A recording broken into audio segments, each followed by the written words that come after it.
کہ طالبان کی اسی انٹیلیجنس کارروائی اسی طرح کی ایک ہوئی جس میں بلخ صوبے میں داعش خراسان کے سینئر رہنما ابو سعد محمد خراسانی کو قتل کیا گیا تھا۔ داعش نے بلخ کے طالبان گورنر اور سینئر فوجی کمانڈر داؤد مزمل کو خودکش حملے میں مار کر خوف کی ایک فضا پیدا کر دی تھی۔ خراسانی کا چند دن بعد قتل نہ صرف داعش کی کارروائیوں پر اثر انداز ہوا بلکہ طالبان کو اپنی آپریشنل رسائی کے بارے میں بننے والے تاثر کو توڑنے میں بھی مدد ملی۔ اب یہ دیکھنا باقی ہے کہ حسیب پنشیری کے قتل کے بعد NRF کوئی نمایاں بڑا حملہ کرنے کی قابل رہی ہے یا نہیں رہی۔ دعوے اس سے پہلے بھی بہت ہوتے رہے ہیں۔ اسی طرح ان انٹیلیجنس آپریشن سے جڑی ایک اہم شخصیت طالبان کے ڈپٹی انٹیلیجنس چیف برائے آپریشنز ملا تاج میر جواد ہیں۔ یہ بتایا گیا ہے، میں آپ کو پڑھ کے سنا رہا ہوں۔ طالبان حلقوں میں انہیں ملا صاحب یا حاجی صاحب تاج میر کے نام سے جانا جاتا ہے۔ جواد 1990 کی دہائی میں طالبان حکومت کے دوران ایک درمیانے درجے کے انٹیلیجنس اہلکار تھے اور بعد میں 2 دہائی طویل شورش کے دوران ایک اہم کمانڈر بن گئے تھے۔ ان کا نیٹ ورک کابل اور دیگر صوبوں میں خودکش حملوں سے منسلک رہا۔ بتایا جاتا ہے کہ تقریباً 1.5 دہائی قبل بم بناتے ہوئے وہ دونوں آنکھوں کی بینائی سے محروم ہو گئے تھے۔ اگست 2021 میں طالبان کی اقتدار میں واپسی کے بعد سے وہ DDO کے طور پر خدمات انجام دے رہے ہیں۔ اگرچہ وہ میڈیا کی نظروں سے دور رہتے ہیں لیکن انہیں طالبان کے سیکیورٹی نظام کی سب سے بااثر شخصیات میں شمار کیا جاتا ہے۔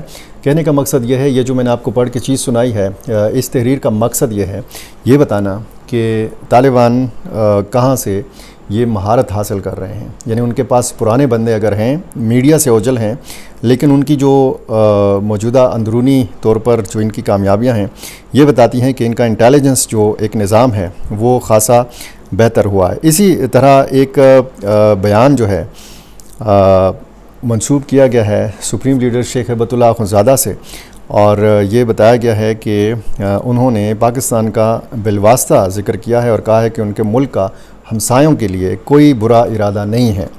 طالبان کی جانب سے میڈیا کے ساتھ شیئر کیا گیا ان کا ایک ایسا آڈیو جو ہے وہ شیئر کیا گیا ہے جس میں کوئی تاریخ نہیں ہے، یہ کب کہا شیخ ہیبت اللہ اخندزادہ نے، لیکن یہ میڈیا تک پہنچا ہے، اور اسی چیز کو سینئر صحافی طاہر خان نے بھی اپنے ایکس کے اوپر لکھا ہے۔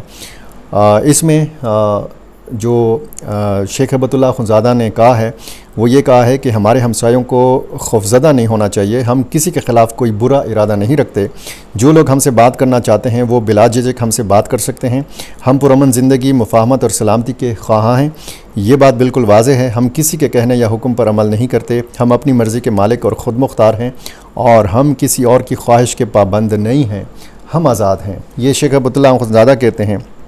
اب ظاہر ہے کہ پاکستان بھی یہ کہتا ہے کہ افغانستان ایک خود مختار ملک ہے، ان کا اپنا نظام ہے۔ پاکستان کا صرف ایک مطالبہ ہے کہ آپ کی سرزمین ہمارے خلاف استعمال نہ ہو۔ جو سلسلہ پاکستان کے اندر ہے، بلوچستان میں، خیبر پختونخوا میں، پاکستان کا یہ موقف ہے کہ اس کے لیے افغان سرزمین استعمال ہوتی ہے۔ اب طالبان کو ایک اندرونی پریشر ہے جس کا میں نے بہت تفصیل سے ذکر کیا ہے، اور وہ پریشر ہے کہ جو پاکستان کی طرف سے ہے یا باقی پڑوسی ممالک کی طرف سے ہے یا ان دوست ممالک کی طرف سے کہ جن کے افغان طالبان سے بھی اچھے تعلقات ہیں۔ اب یہ ایک بہت ایک لمحہ فکریہ ہے، ایک بہت بڑا سوالیہ نشان ہے طالبان کی حکومت کے آگے کہ 5 سال گزر گئے، کسی ایک اسلامی ملک نے، کسی ایک پڑوسی ملک نے افغان طالبان کی حکومت کو باقاعدہ طور پر تسلیم نہیں کیا، ایک غیر مسلم ملک نے، روس نے تسلیم کیا ہے۔ تو وہ کون سی خامیاں ہیں، کون سی کمزوریاں ہیں کہ جن کی وجہ سے 5 سال گزرنے کے باوجود بھی افغان طالبان پالیسیز کے حوالے سے ادھر ہی کڑے ہیں، سفارتی تنہائی کے حوالے سے کوئی پیش رفت نہیں ہے۔